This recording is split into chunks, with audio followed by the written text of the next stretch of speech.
In this episode, we will show you how to change a CVT drive belt.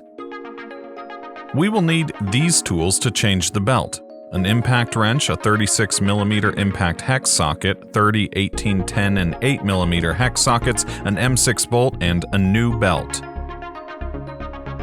First, loosen all the bolts around the CVT cover.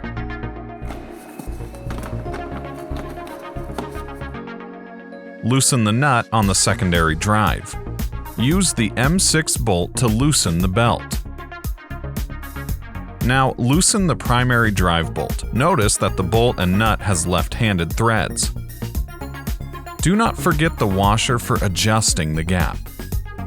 Always check one-way bearing. It has to spin freely. Change if needed. Carefully disassemble the CVT clutches and clean them with compressed air.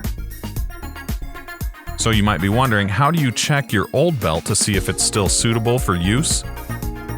Check the sides. If they are even and there's no visible damage or cracks, this belt has some wear, but it's still good to use.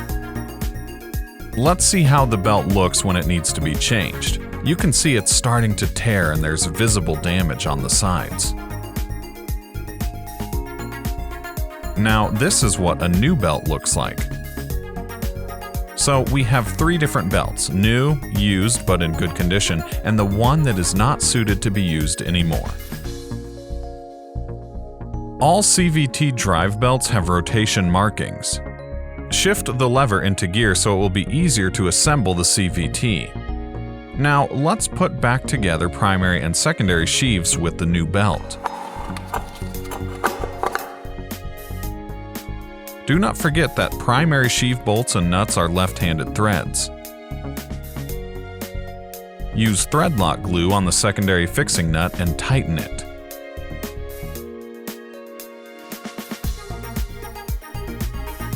Spin the CVT by hand and check if everything is assembled correctly.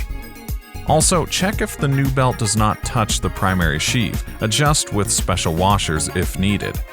Put the CVT drive cover back on, tighten the bolts, and you're done. Have a nice drive.